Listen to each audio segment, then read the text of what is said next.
Hello, everyone. We're going to get started in just a few seconds. I'm going to wait for all of our participants to join.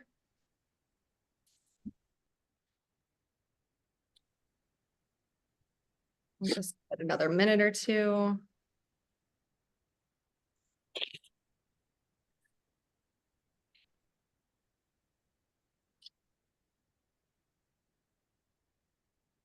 This lighting. A little lighter. Yeah, that looks better.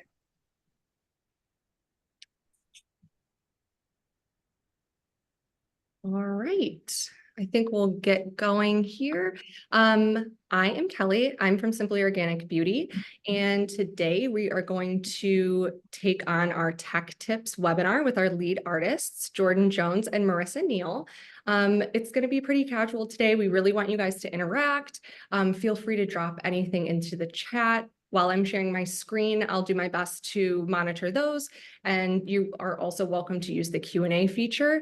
You can feel free to raise your hand if it's a good opportunity. I'll let you ask your questions directly to Marissa and Jordan. Otherwise, we will definitely also have time at the end to do a Q&A.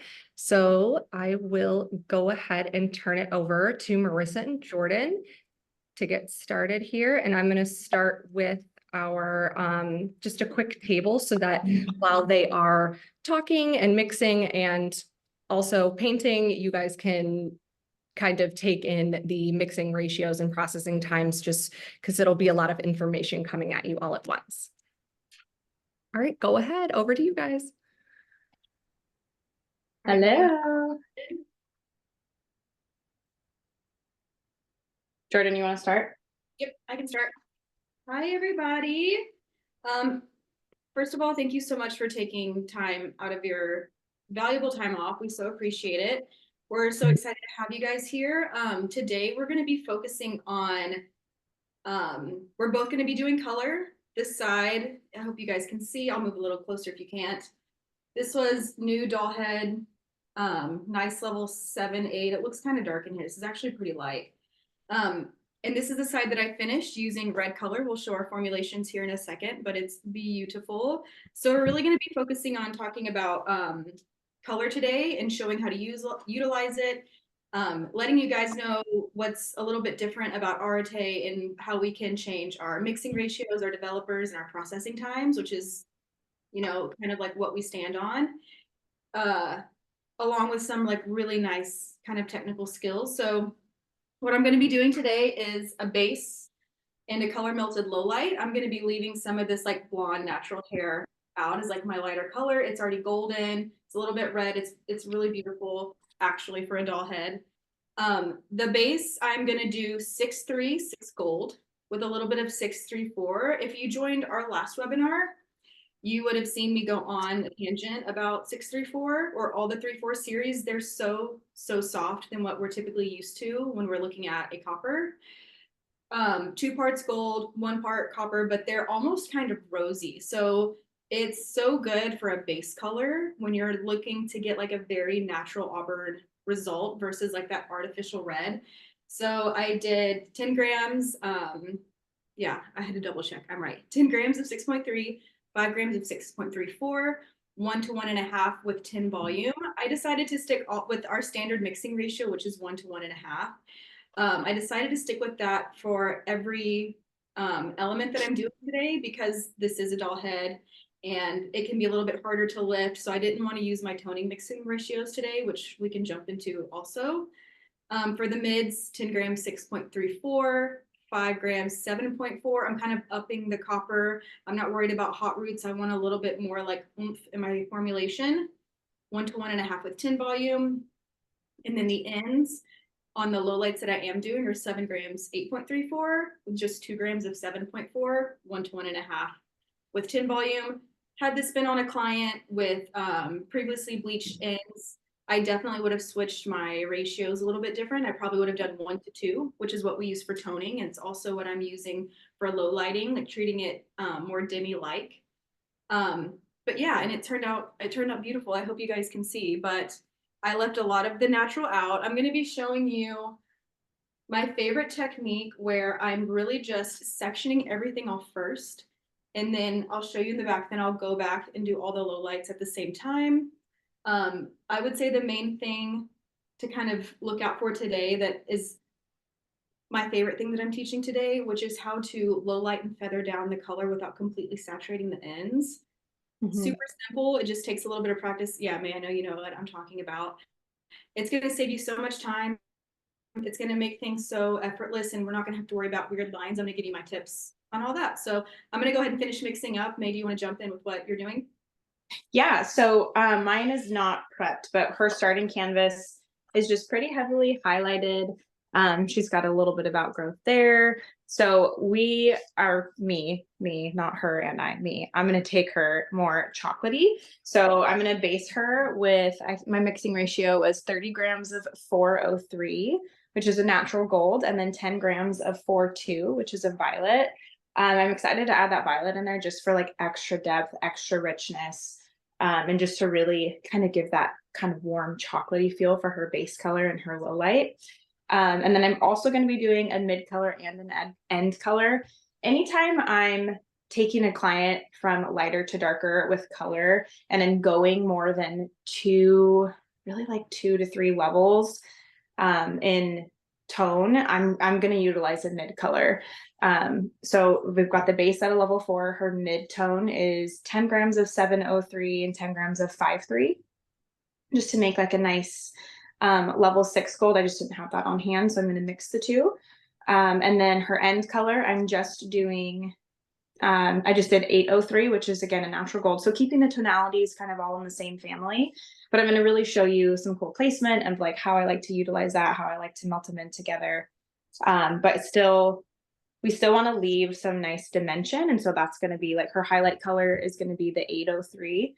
And then her base and her mids, that's just going to help soften those transitions. And then I'm actually, my first 2 formulas, the base and the mid color, I'm just mixed with our standard ratio, which is 1 to 1.5 with 10 volume. And then for her lightest bit, which is that 803, I actually mixed it 1 to 2 with 5 volume.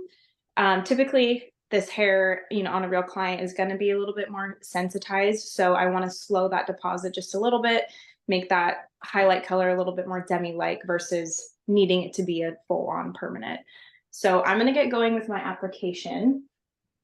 And usually I like to approach this. So I'm going to do half the head for you guys now, and then I'll finish half later. And both Jordan and I will post pictures later of the after so you can see. But typically when I'm doing something like this, I'll turn her a bit. If at any point the angles are weird, feel free to let us know in the comments. We want to make sure that you guys can see everything. How would you compare the 0.03 versus a 3? So the natural golds are just going to be even a bit softer than the golds. The golds by themselves are so beautiful and rich. Jordan and I like to say they're a bit more sandy than your traditional gold. They're not super yellowy or super coppery. Like I know some lines you use a gold by itself and you're like, I don't know about that, but these golds are so beautiful by themselves. But then the natural gold is just going to soften that even a little bit more, have more of a brown undertone to it with a little bit more with a reflection of gold, not just like a straight gold, if that makes sense. So I'm going to get going by just applying this like I would a normal base touch-up. So I'm going to get her roots on, and then I'll show you my sectioning for how I apply and melt into that base color, and then melt that into the end color. Okay, so what I'm doing is I'm doing it backwards. So I'm going to show you guys, when I get to the top, I'm going to do the same like May. I'm going to do the base and then go in and do my lowlights. But for the back, I want to show you how you guys could do this behind the chair. And it seems like a lot at first because you're just clipping, it looks like random pieces of hair being clipped everywhere. But I just want to show you how you can quickly add lowlights, okay? So I started with my first section. The angle that I'm using is a more steep angle. When we do a steeper angle like this, the effect, whether it's a highlight or a low light, is going to be more ribbon-like versus if I changed my angle to be a little bit more horizontal like this, I'm going to start getting more coverage and more like sheets of color. So I'm starting off with a steeper angle. And I'm just taking whatever pickup that I want. Like I'm taking bigger pieces and I'm clipping them off to the side. I'm going to do the same here. And as I get to the top, I'm going to switch my angle a little bit more horizontal. I want more coverage, not so much ribboning up at the top. I want more solid, like kind of a root melt vibe. So I'm going to be doing this and moving them all of my lowlights to the side. And then I'm going to be doing like my roots and lowlights all at the same time as far as the back goes. So the pickup on this one, I'm doing pretty chunky. I'm taking big pieces. This will be my next low light. I'm going to pin it over to the side. This is also a low light.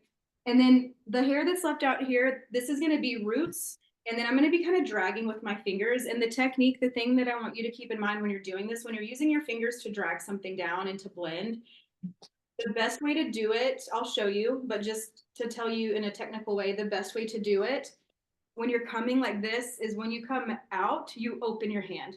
So I'm never dragging to the bottom. I'm just stopping midsection and I'm opening my hand. And then as I move down the hair shaft, you're going to notice that the color is getting a little bit more dry, a little bit more dry. And you'll be able to feel just how like feathered it's going to be. I know that sounds kind of weird, but just trust me on that. I say that all the time. I love to use my hands when I'm low lighting versus a foil. That's just my preference. Obviously I'll use a foil if I really need to isolate those sections, but when I'm low lighting, to be able to feel the color in my hands, I know that sounds so weird, but you really have a lot more control over your pressure and your saturation when you use your hands versus when you're in a foil. It's just harder to tell and harder to make sure that you are fully saturating. So I love that you do that the same way. No, twinsies. So you can see on this section, I'm already kind of going a little bit more horizontal. I'm working my way up. Like I said, I want more sheets of color over here. May is a pro at this, and I'm trying to read and talk at the same time. How would you compare? Okay, you already answered that. Jordan, what's the starting formula for your model?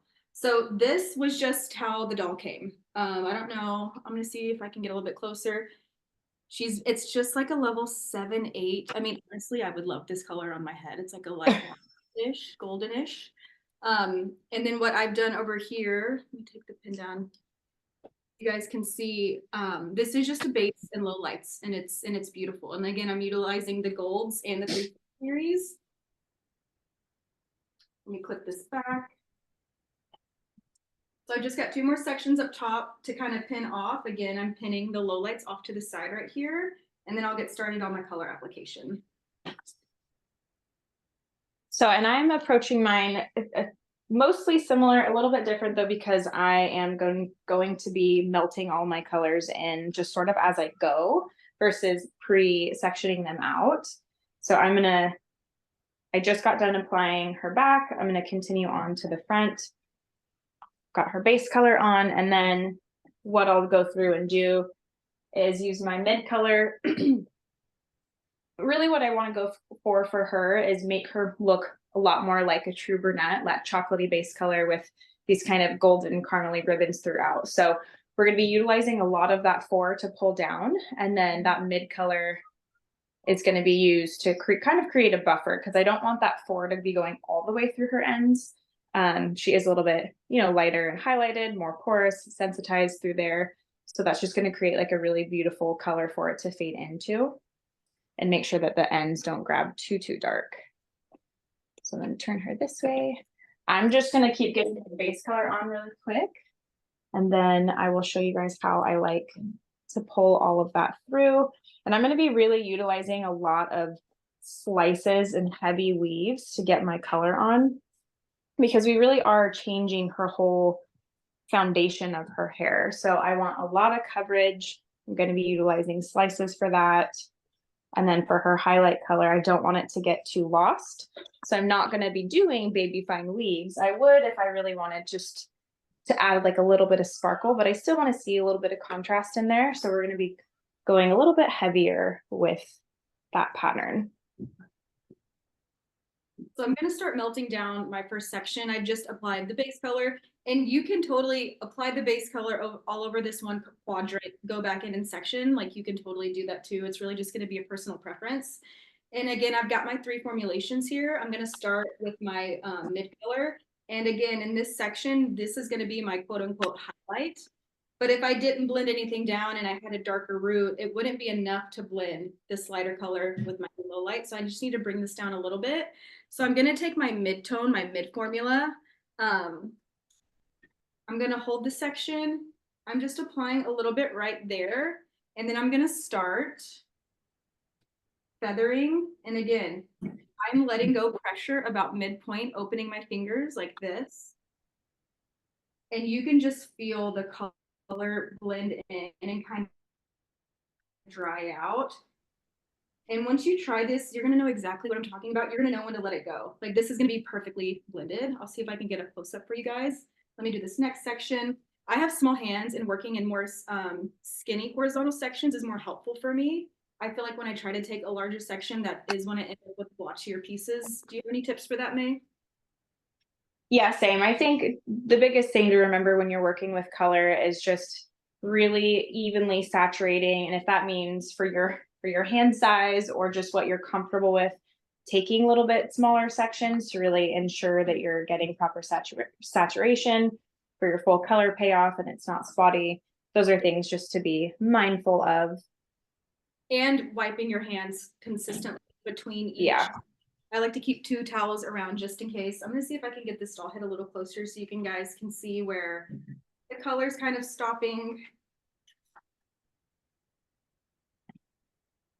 So you can see it starts to dry out and separate here at the bottom, and up here where it's more saturated, this is gonna be beautiful. And you could melt this down. This is how I like to customize it. When we're thinking about balayage, when we're thinking about lived in color, we know that around the perimeters of the hairline and the face is where we're going to have lighter pieces, and more in the interior, the dark's going to be further down. So as I go up my sections, this dark is going to get a little further down each time, and it's going to give me like a really beautiful gradient blend from light to dark from the side and from the front.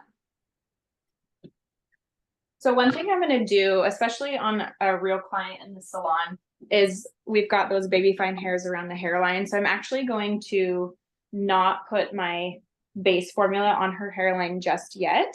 What I'll probably end up doing is actually putting that first or that second color, my mid color, as her base color around her hairline, and then melting that into the 8 because I want this piece to still stand out a little bit. But I like to use a lighter formula around the hairline just to make sure it's a little bit softer, and when they pull their hair back, it's not just like this stark line of color. If they're a natural brunette, you might not run into that issue, but if you are darkening and deepening them, I still like to go a little bit softer and lighter around the hairline, and it just makes it look that much more natural. And then that grow out is even a lot softer as well. I love that. I think that's great, May.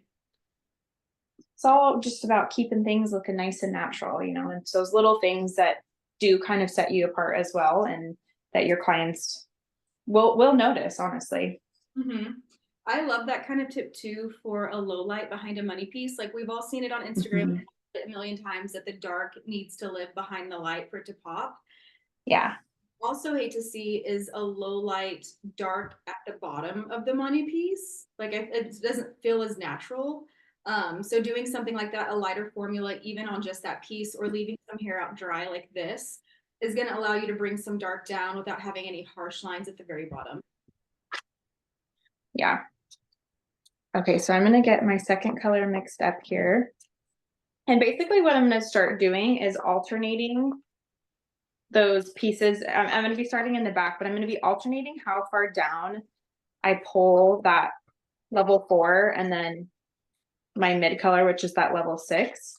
And then I'll also be alternating it in with that level 8 to keep some of those highlights as her lighter pieces as her highlight. So I'm going to show you just a quick, easy pattern to do that. And this is something that's really customizable for your clients, just depending on the ratio of light to dark that you want to see for your client.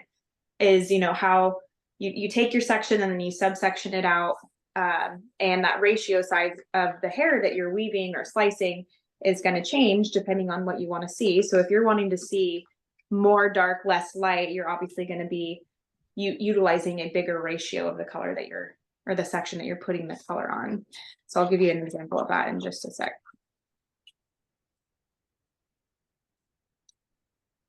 Oh, this stuff smells so good. I don't know if you guys have gotten the chance to play around with it yet.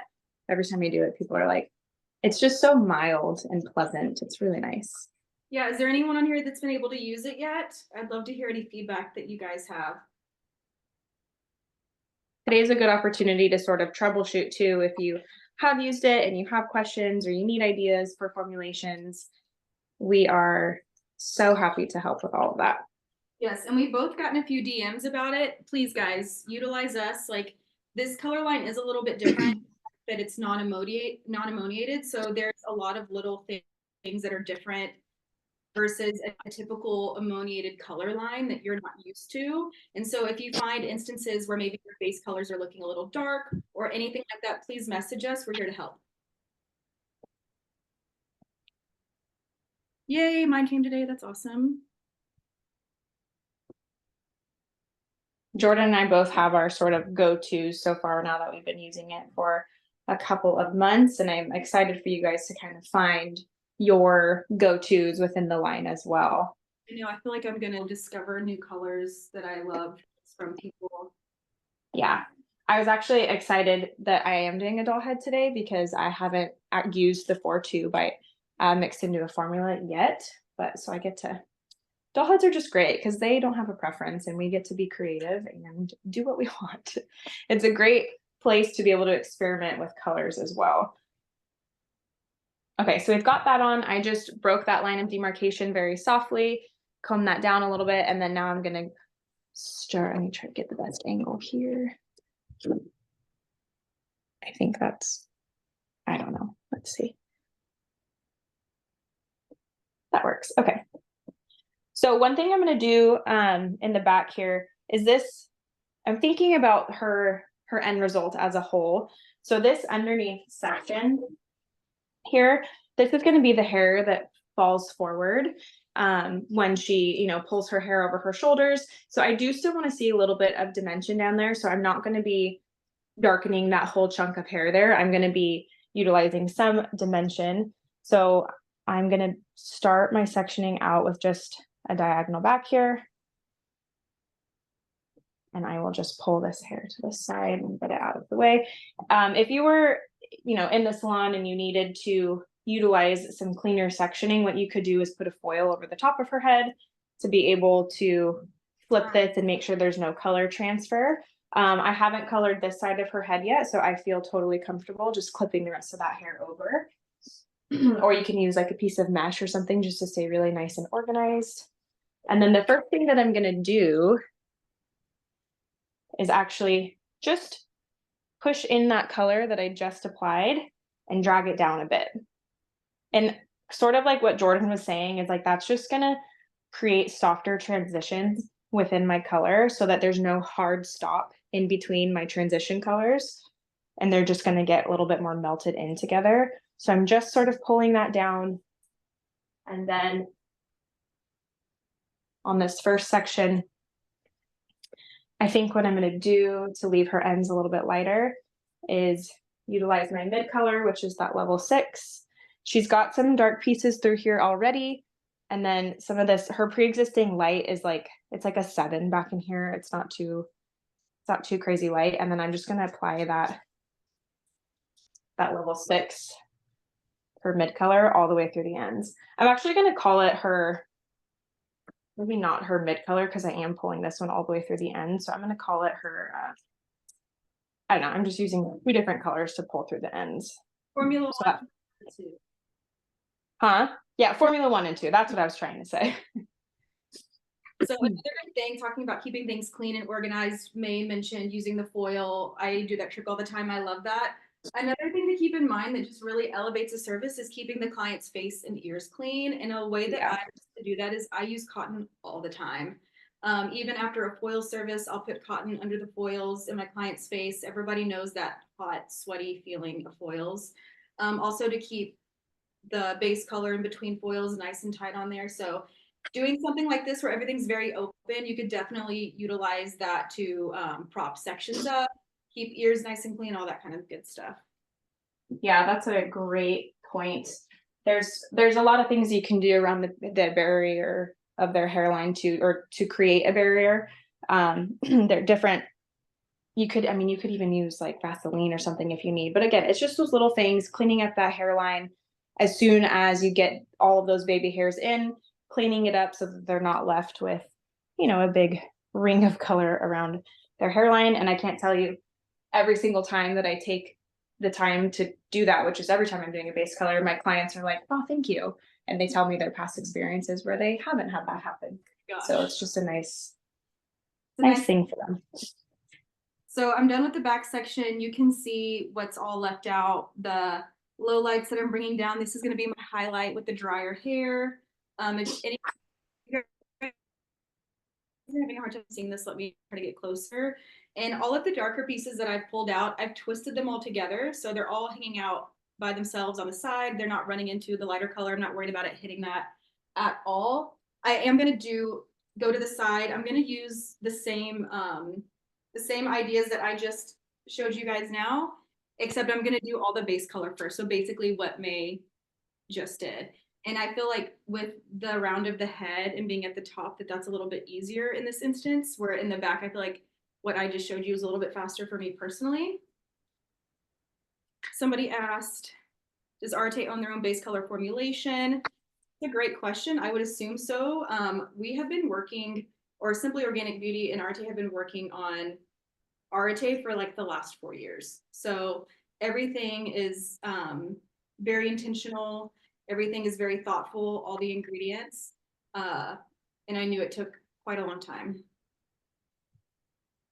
Yeah, I'll pop in here too. Yes, everything Jordan said is absolutely accurate. And then Katrina also asked, would you guys say that the Alchemic color is a progressive color, or what have you encountered? So yes and no. Yes is in like if you rinse something off at 30 minutes and you let it process to 45, before processing to 45 minutes, the color will be a little bit different at 30 minutes than 45 minutes as far as like a base color. After 45, when I think of progressive color though, I think of it continuing to work and get dark for a long time. I wouldn't say that this necessarily gets darker unless it's ash. It definitely can get brighter if you're working with a red. At the 45-minute mark though, is when it's done. So it doesn't work past 45 minutes. Yeah, I feel like I've had the same experiences. I think just really making sure we're following the guidelines as far as the timing goes, especially for gray coverage, because it is a non-ammoniated line. I just think that processing time is so important to really get the full color payoff and the full coverage that you're looking for. And then obviously there's, going to be instances where if you are utilizing the color to make it more demi-light, you can lessen that processing time. And I've had no issues with that. Mm-hmm. So with us being like a no ammonia line, there's just all these little differences. So like, for instance, if you're using a very aggressive, high alkaline permanent color, and it says that the processing time is 40 minutes, you could most likely rinse that person out in 32 minutes, maybe take larger sections and everything be good to go. We have to be a lot more intentional with what we're doing since this is a more gentle color. And that means waiting, like she said, just making sure that you're following the guidelines, that you're letting it sit for the full 40 minutes, saturation, all those key things. Okay, so I wanted to touch on my pattern really quick. So I'm taking really large main sections here. I don't know if you can kind of see. And then basically what I'm doing is I'm splitting that into a subsection, and I'm pulling my level 4, my base color, down almost until the ends on that first section. So I'll show you down in here. So this was one section that I split into 2. This piece here has my level 4 almost dragged down into the ends, and then I utilize that first formula of the level 6 to pull through the very ends. And then this piece right here, which I'll show you how I break it up in a second. This one has got the 4, the 6, and then the 8. So the base level of the level 4 is just like an inch or 2 down, and I've got my transition color of that 6 just in the mids, and then most of this on the ends here is that level 8. So it's just going to give me that really seamless dark to light transition, since she is starting off so much lighter than the color that we're going to take her to. So basically what I did is I took this main section here, utilized a really heavy weave, because I do want most of this section to be darker and then just having a little bit of that accent color. So taking my first formula of my level 4, dragging that down, really making sure it's saturated. And then I'm pulling it through almost to the ends, just not quite all the way. And that's where like I'm constantly wiping my hands just to make sure that those colors aren't transferring. I've got my second formula, which is that level 6. And I'm going to pull that through the ends here, which is just like maybe 2 inches of that color left. And it's just going to create a really pretty variation of color without that level 4 being all the way through the ends. When I think lived in brunette, they still have some soft light pieces going through the ends. Obviously, if you have a client who specifically requested that they didn't want to see a ton of dimension through the bottom, then I would be utilizing that first formula all the way through. But I personally like to still see a lot of dimension and movement in the color. So that's why I'm using 3 colors here. Hey, I'm a 3-color kind of gal. Like I do the same thing, like with if I'm like base melting, we're doing highlights. If I'm doing a level 5 at the root, Yeah. 10 on the ends, like I'm using that 3rd color. And typically, guys, like when you're mixing, if you do a 3rd color, that mid-tone is normally like 7 or 8 grams, you know, like it's Just a little bit. Yeah, just a little bit. So I went ahead and did the base, all of my front section. I like to go vertical and go back. I just think that it's quicker. Taking sections vertical versus coming up the side seems quicker for me. I also love that now I've ended in the front. So I'm standing in front and I'm going to start pulling things forward. And I feel like for me, that keeps things a little bit cleaner. And I can also start with the light, like how much light do I want? So I know that as I start in the front, the sections I'm taking are going to be a little bit closer to the root, a little bit like the light's going to be higher up. And then as I start taking sections back, the dark's going to get lower and lower. And I'm going to use the same method in the back where I'm going to start changing my angles. A more vertical angle coming this way is going to give me more of like a money piece ribbony effect. And then as I come to the back and I'm pivoting horizontal, that's going to give me more coverage in the back of the head. Yeah, I love that. Just understanding angles and sectioning and all that to be able to create this brand new color for your guests is so important. Understanding if I take a horizontal section, what is that going to do? If I'm taking diagonal versus vertical, I think Jordan just touched on this, but the way that I love to look at it, and this goes for foiling as well.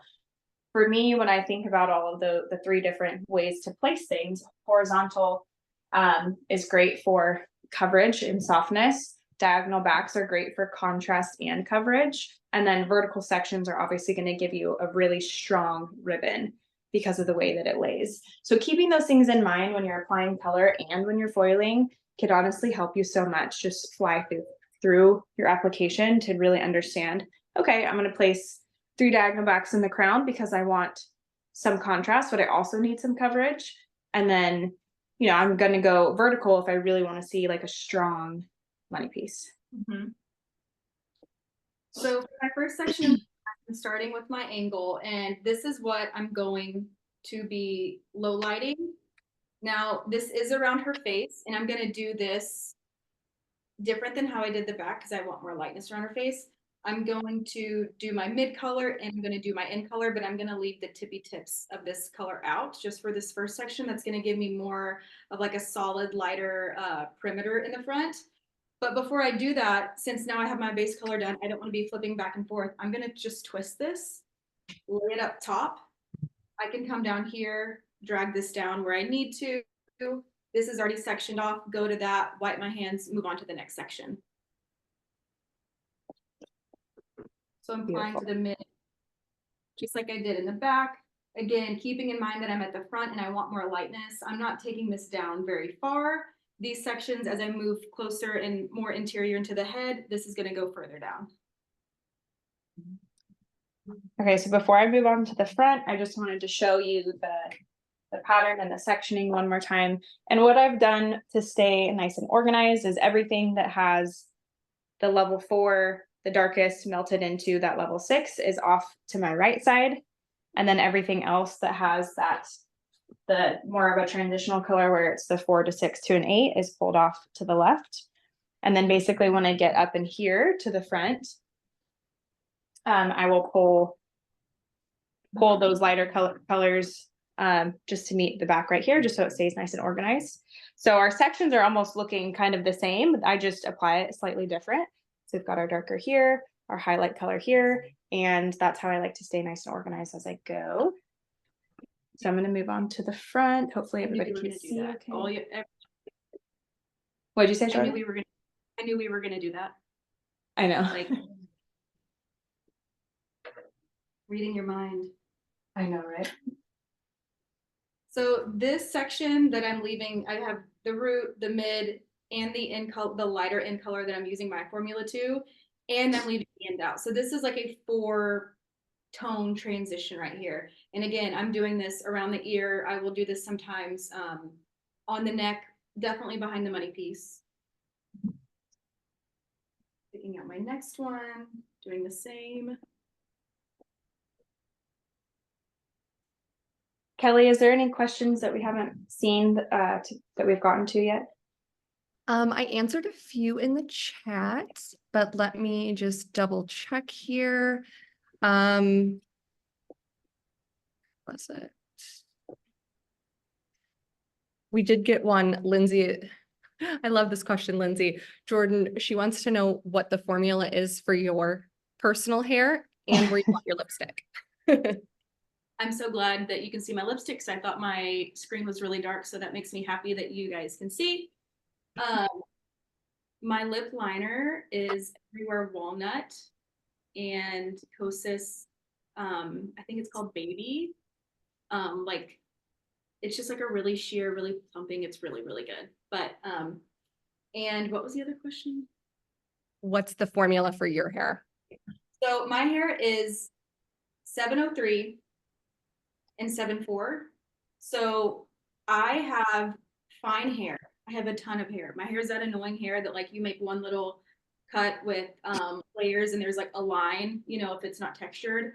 And I do have a few grays. I don't want full gray coverage also because I don't want my line to be like a really hard line of demarcation. So this is a perfect example of how we can switch our mixing ratios and make Areté a little bit different so that like I can change, I'm doing 1 to 2 on my hair instead of our standard mixing ratio, which is 1 to 1.5. So I'm treating my base color like I am a low light or a toner, and it's going to kind of shear that out a little bit and kind of soften that line. What I used was 10 volume. Next time, oh, and a little bit of 8.34. I'm trying to start going lighter with my base. And here's what I mean, guys, by us being a little bit different since we're non-ammoniated. The color that I was used to had a lot of lift in the tube. It was a lot more aggressive, and I used 10 volume. And I felt like my base was beautiful, but it was a little bit darker than what I was anticipating. So what I could have done, or what I will do next time, instead of just jumping straight to 20, because I don't feel like I need that, is I will do a splash of 20. And that's going to give me the lift that I am used to seeing from ammoniated lines. So nothing crazy going on here, but again, just being more intentional with what we're doing to get the outcome that we're looking for. That was a mouthful. Oh. Sorry. No, that was perfect. I wanted to touch really quick on my sectioning up here in the front. So I'm going to leave her little face frame piece out for last. When I get to this first little quadrant here, and when I'm figuring out where I want to place my color, the first thing in mind that I'm thinking and that I want you guys to think about is where does dark live and where does light live? So typically, as we get into the back of the head, we're gonna see more shadows, and I'm thinking of like a natural virgin head of hair. Everything is so much darker underneath here. So what I'm gonna do is, instead of just applying my color like in vertical sections here, I've got my main section here, and I'm almost gonna cut this off at like a triangle. And this is where I'm going to place my darkest low light. so that the dark is sitting in the back and it's pushing that light forward because of this hair that's laying right here. So my main section here, and I'm actually going to take a bit more because we got to think about how the hair is going to lay when it's down and done as well. So I'm going to take like a nice heavy weave off of this corner here. So I don't know if you can really see that, but it's like a nice little triangle section off of that. Sorry, I can't see. Where'd it go? There we go. And this is where I'm going to be dragging down my darkest level. I love a good triangle. I swear, I think everything with triangles makes things blendy. Like if you can work in pyramids and triangles, you're going to be blendy. I agree. So this is where my darkest will live, and that's going to be really supporting our face frame color as well. But then I just make sure that I'm not low lighting really anything near the face. Like I really like to keep things almost behind the ear. So on a client, I don't typically pull a low light from the ear forward. I'm gonna leave that lighter. I'm definitely not going to be using my darkest color right there. So that's kind of a good indicator, like on clients, anything from the ear forward. I don't personally like pull the low light color there. I like to use my lighter color or just leave that highlight out just to make sure there's softness, there's dimension, and again, that hairline doesn't grab too dark. So I just have like 2 sections left. And again, I'm starting to pivot and become more horizontal to get coverage. Laurel asked, does Areté have a pH balancing shampoo and conditioner? This is how I like to think of shampoo and conditioner. I like to think of all shampoo and conditioner being pH balancing unless it's like a super clarifying. Shampoo sits below hair color, even acidic colors, on the pH scale, meaning that if you're shampooing your hair after color service, it's helping to bring that pH lower. Now, just in general, some of you may know this, some of you don't, but it's just a really interesting tidbit. Your hair is still processing with any color line for 24 to 48 hours when the client leaves. So it's super important to shampoo the color out of the hair. There's some people that it's kind of a thing that people don't always shampoo out toners or colors thinking that they will last longer. And it's actually quite the opposite, because to Laurel's question, we need to balance the pH. We need it to come back down a little bit. And since the hair is processing still after a color appointment, that's also why it's super important to let your clients know to not wash their hair 24 to 48 hours after a color appointment. Another question from Stephanie too. She wanted to know if you guys always melt on dry hair, because she finds that she loves the results on wet hair, but she wants to try it on dry. I do both. What about you, May? Yeah, I think especially when I'm doing something like this where they're requesting a whole new look, or they're going from light to dark, or transitioning from light to more lived in or back to their natural color. I think there's definitely a time and a place to do dry or wet. Couple different, techniques that you can use just depending on the outcome that you're going for. But for a situation like this, like I think, her client here is going red, mine is going to brunette. Those are instances where I feel like at least one of the applications definitely needs to be on dry hair for the most color payoff. But I think I know what you're talking about, because like I love when I'm melting over a blonde just for extra dimension, like I love to pull down my base color even further on some of those sections on a blonde when I'm melting them on damp hair after I've highlighted them. But again, I think there's definitely a time and a place that I'll do that. But for a situation like this, 100% on dry hair.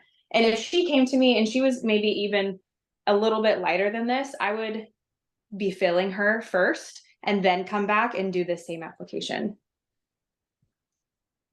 But this application, like both of what we're doing, you could utilize with any color. That's the beautiful thing. We're just choosing to use these specific colors, but the technique behind it, like I use all the time behind the chair. It's like one of my favorite things to do to add in dimension to hair. I will say that when I am doing this particular technique, it can be done on wet hair, but I typically do it on dry hair, because when I'm hand picking out lowlights, The way that I keep it balanced is on both sides is I will have my client here and I'm going to use my mirror and go, is like the dry hair on the bottom is the same amount on the left as it is on the right, just to make sure that I'm balanced with my brightness on the bottom. That's something I really struggled with when I first started doing balayage in looks. And so if I feel like I'm doing these hand done low lights, having the hair dry on the bottom allows me to see better how much low light and highlight I have on each side, if that makes sense. Yeah, definitely. Shelby also asked if you always shampoo after the toner step in the salon. Yes. So that's kind of, I guess, the point of like what I was saying was that when you don't shampoo, any shampoo, even clarifying shampoo, is going to help bring the pH down from whatever color service that you're doing.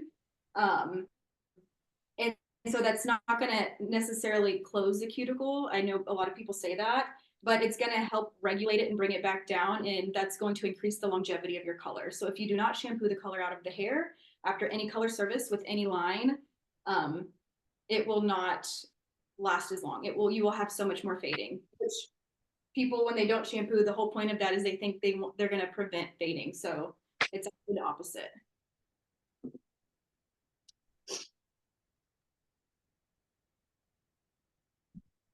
All right, I've just got one more section. And then, so I wanted to show really quick how I'm doing my 3-tone.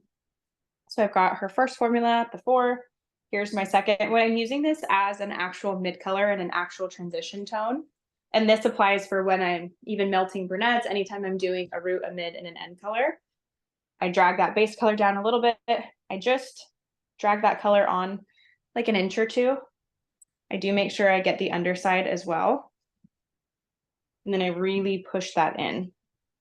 But like, you guys, if you haven't used a mid-tone on your brunettes, even your blondes, depending on how bright and what you're going for, but if you haven't tried it yet, oh my gosh, it's really creates the prettiest heads of hair. It just is extra seamless, extra dimension, and I love utilizing it when I can. It is an extra step, obviously, but it's one of those things that will really kind of, I don't know, set you apart, especially as a stylist, where maybe not everybody takes the time to do a mid-tone when it is necessary.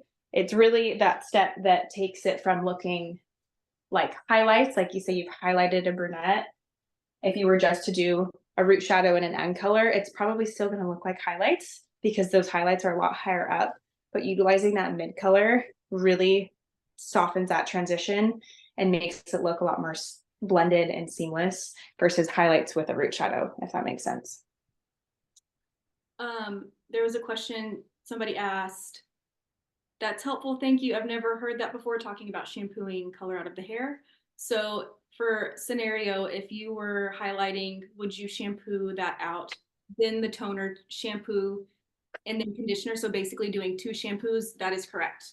Because when we shampoo bleach out of the hair, we're bringing that pH back down a little bit. We're putting color on, we're bringing it back up. When we rinse that out, we need to shampoo it out again. So that is correct. So I'm finished. I am almost done here. Yeah, so I've got my low lights separated out over here. All of this, I've heard somebody call this technique before, sorry guys, encapsulating. And I think that makes so much sense, because when you do this and you're kind of like dry moving it with your fingers, the color blends so nice and it kind of dries out a little bit, and it can flip and flop around and not bleed on itself. Like the color's kind of encapsulated around the hair.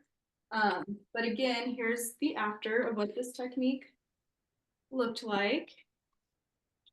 You guys can see it's darker in the back, a little bit lighter in the front, going up towards the face. And it's just super, super natural and super pretty. I've got like one more section on mine. I was just coloring her little face frame piece. So I actually just used my second formula, which is that level 6 at her root on the front piece of that. And then this is my level 8. So that piece will be nice and contrasty, but everything will still be just really nicely melted. I've got one more section here. And then the last thing that I'm going to make sure that I do is especially this top piece here, when you are really going for something that has that taper effect of light to dark, do not be afraid to make this piece dark. I know some people get afraid to like pull that low light down or pull that base color down, but I say don't be afraid of the dark, because this is, again, we need the dark sitting behind the light for that to really stand out. So I just like to make sure that, especially this little top piece here, I'm going to do the same kind of pattern, a really nice heavy weave. Most of this top veil section here is going to be my darkest formula. Don't be afraid of the dark. I have a question. Would that change depending on how layered that person was, or if their hair was like shorter, like a bob? How would that change how you approach that section? Or would it not? If they've got a lot of layers, then they most likely need more. Like this top piece definitely needs to be almost all dark, if that makes sense. Because if there's light living in the middle of it, it's not going to really give that same effect. It's just going to be a little bit more dimensional higher up. So a lot of layers, it is a little bit trickier to see that end vision, but I would say like that, as long as this kind of top halo section is all dark, then you're going to get the same effect, even if they're very layered, if that makes sense. Nice. Do you have any other questions, like specifically about the line itself? I have a quick question. Did you guys touch on how long you are processing your models for your desired end results? Yeah, so unless I am using toning or low lighting, like even though I did low light today, I am like, and I'm using the standard mix, I am transforming, right? Like I'm looking for a completely different color. And the processing time for that is 35 minutes. So 1 to 1.5 for 35 minutes. A lot of the time when I'm doing low lights with highlights, I will highlight first and then go in low light. And I would be using 1 to 2. And then by the time that the low light's finished, I've only got 20 minutes maybe before I need to rinse out everything. And so that kind of falls in alignment with a processing time for a low light. But anytime that I'm using the standard mixing ratio, 1 to 1.5, I'm doing 35 minutes. Yeah, and same for me. Although I'm utilizing my lightest color with the 1 to 2 ratio and a 5 volume, if I was using that all over the head, I would still utilize about the same processing time. So as soon as I get her application, she'll sit for 35 minutes and then we'll shampoo her out. Stephanie, gray coverage is a 40-minute processing time, 1-to-1 ratio with 20 volume. Again, make sure to wait the full 40 minutes. How are the reds fading? Great.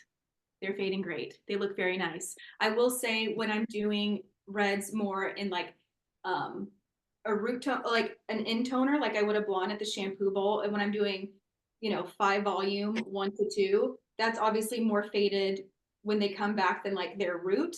But when my redheads come back like every 6 weeks, there is definitely a line of Areté color and previous color where the red has not faded as much. And I feel comfortable saying that because I've actually seen it, if I'm going to put my name on that. And it's the fading on the reds is minimal. It's very nice. I have a client she's gray coverage, but she's also a redhead. And she was like one of the first clients that I tested out the color and the gray coverage on. So I was like, fingers crossed. But she came back and other than her gray outgrowth, her color looked phenomenal. I was like, it hasn't even hardly faded. She was super impressed. So that was really cool considering that she is gray coverage and it was a red formula. It was still super rich. It wasn't hollow. It hardly looked faded. It was just really nice. So I think that you guys will see it for yourselves. Like the reds are incredible. The whole line is just incredible. And I think that also kind of stems from us being an MEA line, right? So we are stronger than like an alkaline demi, but we're not as strong as like an ammoniated permanent line. So our pH being a little bit lower, even though we might have to be more intentional with how we're mixing and how we're formulating, The shine is off the charts because of that. And I think that's also why the color is lasting longer. The cuticle is not swelling as high or as open as if you were using an ammoniated line. I hope that makes sense. Savannah asked if either of you had put this on extensions yet. I think that you have, May, haven't you? Yeah, I will never use anything else again. The color payoff is just so true to tone. And I know that that can vary depending on the brand of extension hair that you're using and the quality of it. But I feel like I can use, compared to a normal demi line that I would normally use, like say you use like a 7.0 and it like goes purple if you're using a traditional demi. I feel like with Areté, I could use a neutral or a straight ash and it is the color that it's supposed to be. And I do think that that's just with permanent color in general when toning on extensions or rooting and low lighting. But I have had nothing but really good color payoff with Areté in my extensions. And I was so excited about it the first time I did it because I was like, finally, I can make this color last and look good and have it be true to tone. What's that? What color? Did you say something? Yeah. What ratio did you use for the extensions? Was that the 1 to 1.5, 1 to 2? I did standard mix because I wanted it to last as long as it could. So I did standard mixing ratio of 1 to 1.5 with 10 volume. If that made you nervous, you could totally do 1 to 2 with 5 volume just to see the color. But I feel like if I'm rooting and low lighting extensions, I need that color to last. There's a reason that I'm rooting and low lighting it myself. So I'm just going to do 10 volume. I'm trying to get the most longevity out of it.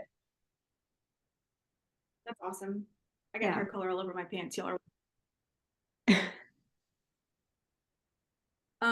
I did want to answer, somebody asked about the browning out of reds. So obviously we don't have enough time for me to fully explain today, but that's going to be more of a formulation issue versus color issue. When you're refreshing reds, you want to choose colors that have less space in them, less gold in them. Any 3/4s are going to have more brown in them. Refreshing reds with more brown is what is going to create browning out. We're going to have more webinars. I'm sure we can go deeper into that. We're definitely doing 2-day classes where we're going really deep into that, but that's a great question, and definitely just a formulating thing. I love to add a little bit of ash into my red formulas as well. So that gray coverage client that I was talking about, her like anchor color, because she's gray, was I believe just 7.0. And then I did 643 and like a couple grams of 711. And it was so pretty. It was like nice and vibrant, but it wasn't it didn't look fake and it didn't look hollow. But I love to add ash into my reds. It just creates that little bit of softness, or even just neutrals. Don't be afraid, because the reds by themselves are so powerful. So really mixing, a kind of a base anchor color of like a neutral, or adding in a couple extra grams of ash is going to soften that and make it look even more real.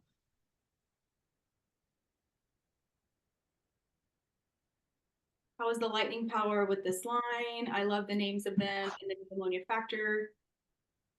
Lightning power is in like the lightning powders, like the bleaches, or just like the lightning powder of like the color. If you could just clarify that.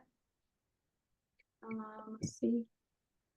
Process times and gray coverage, same color is darker, true to color.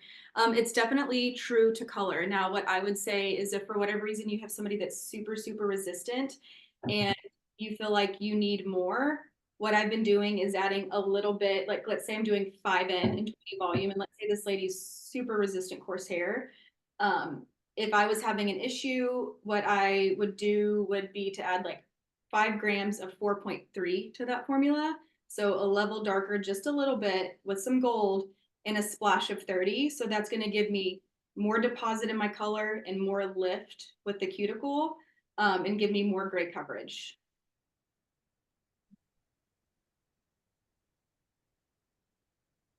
I think we had a question regarding MEA too, Jordan. Someone asked how much is in the color. That's a great question. I don't know how much exactly. I do know that it will vary tube to tube. So you can assume that there's going to be higher MEA or a higher alkalizing agent in levels 8 through 10 than there is levels 3 through 5. So I can definitely find that out. I don't know that exactly, but it is going to vary from tube to tube. And then someone was asking about the power behind the lightener. I personally think that the enlightenment powder is like our strong one. It's got the 9 levels of lift. I used it on dark level 4 Asian hair last week, and it did exactly what I needed it to do. So I think as long as your saturation is good in your foil, and then obviously, you know, upping your developer a little bit if you need towards the end, but I haven't really had to go higher than a 25 volume to achieve what I needed to achieve. It's powerful, but it's still so gentle. It's pretty wild. And the consistency is so nice. Like the enlightenment powder is not getting fluffy. It's really, really nice.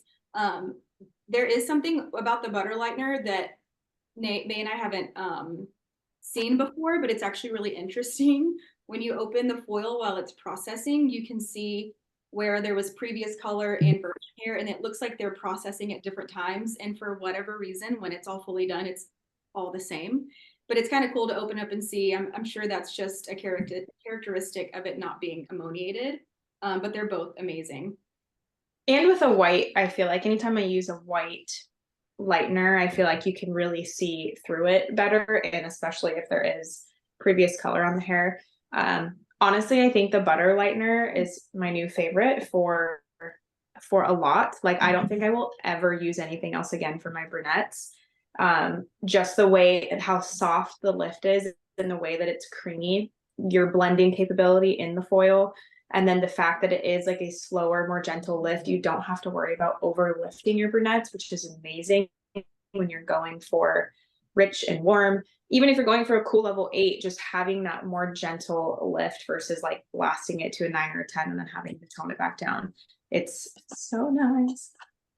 Yeah, and two, we are going to deep dive. Our next technical webinar too is going to be all about blondes. So you'll be able to get a closer look into how Marissa and Jordan use both of those lighteners.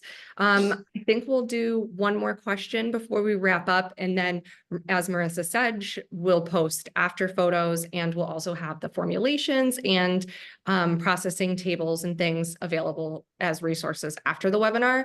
The last question is, Savannah wanted to know if there's any need to deep clean or cleanse prior to using Areté on the hair that's previously colored. For instance, like a mineral cleanser or a Malibu type treatment. So if I'm doing a corrective color, I'm doing like, if I'm about to do a 12-hour color, I'm definitely doing that no matter what. As a colorist, it is best practice just to ask your clients to please come in with clean hair. When I tell you that if you have problems covering gray, if you're having problems lifting, if you've got somebody with coarse hair and you know that they're going to sit for an hour lifting, ask them to shampoo their hair before coming, and you can thank me later. So I wouldn't say that you need to like do anything crazy and special like a Malibu treatment, but just in general, having shampooed clean hair is a game changer for a colorist. But it's not necessary. And again, back to the butter lightener, there's definitely not any bans, like by all means, but it is just nice to open it and kind of see what's going on. It still ends all at the same. And then last thing, and you can take over, May. Another thing that I love about the blue enlightenment powder is it doesn't trick me the way other blue powders do, where you're not sure how blonde it actually is. It's not overly toning and tricking your eye to think that the hair is light and white in the foil, just to rinse it out and it's dark yellow, which I know that we've probably all experienced before. But yeah, go ahead, May. No, I totally agree. That's actually a really good point, because with a lot of blues, the blue is so powerful.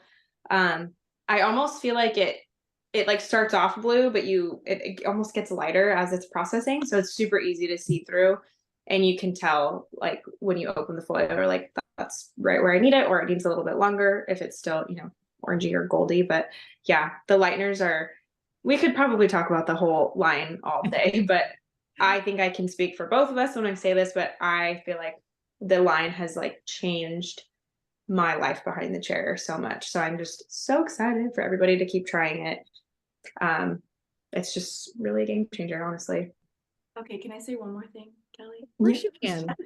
So Savannah was saying that she had more concern with the previous lines to this new ammonia-free color. So I'm assuming, just like we've all talked to or known before, that some box dyes can have metallic dyes and things that hair color can like interact with. Even though for some of you may have heard of MEA, some of you may have never have heard of MEA, just know that it is nothing new in the hair color world. Okay. MEA is in Color Touch. It is in Lumishine. It is in Shades of Q. Like, MEA is an alkalizing agent in a lot of demi colors that we have all used behind the chair. So you don't have to worry about, we're just now utilizing it for permanent color.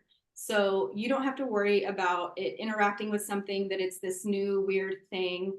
It's something we've all used before. Areté is just using it in permanent because it's more gentle, and that's kind of what's making everything a little bit different. I have one thing to add too. So I don't know if any of you guys have ever experienced clients who do have irritations to traditional permanent color, probably because it's ammoniated and there's PPD. One of my clients that I was testing out the color on, she was a new client to me and she was great coverage. And so the color obviously goes on her base. And she was like, oh, I have Sweet and Low in my car. And I was like, let's not add that, because I don't think it's going to irritate you, because it's free of so many traditional irritants. Because she would like break out in hives after her previous colorist would do her base color because she was having an allergic reaction to color, and she had no issues. It was really cool to see that. And still I've done her base color like a couple times now, and I always check in with her. I'm like, are you itchy? How are you feeling? And she's had no issues. So that speaks a lot just about how gentle it is, that we don't have to do anything like adding Sweet and Low or Coca-Cola or whatever people are adding to knock down the irritant. Perfect. All right. I think that is going to wrap us up for today. All of the resources will be available to you after. And if you have any questions, you can always email us at Simply Organic Beauty, as well as the girls are always great about answering any DMs you send them. So go ahead and connect with them afterwards. Do you guys want to plug your Instagrams really quick, just in case they need to find you? Yeah, mine's kind of annoying because there's periods in there, but it's Jordan _paints _hair. And again, you can send me or May a DM anytime. We really love this line. We want you guys to be successful with it. So we're here to help anytime. Mine is at May I Paint. It's MAEI Paint. And yeah, just same like what Jordan said, like we're always happy to answer questions in DMs. You can send us pictures and be like, hey, what would you formulate? Or even if you need help troubleshooting with coverage or anything like that, like do not hesitate. We are happy to do that. Perfect. And we are at Areté Pro on Instagram too, and you can always feel free to DM us there. But I think that's about it. And you will all be able to rewatch this via YouTube very soon. I'll get that up there as soon as possible. But thank you guys again for joining us today. And thanks again, Jordan and Marissa. And you can join us for our next tech webinar on March 11th, same time, 2 p.m. Eastern Standard Time. All right. Thanks, guys. Bye. Thank you.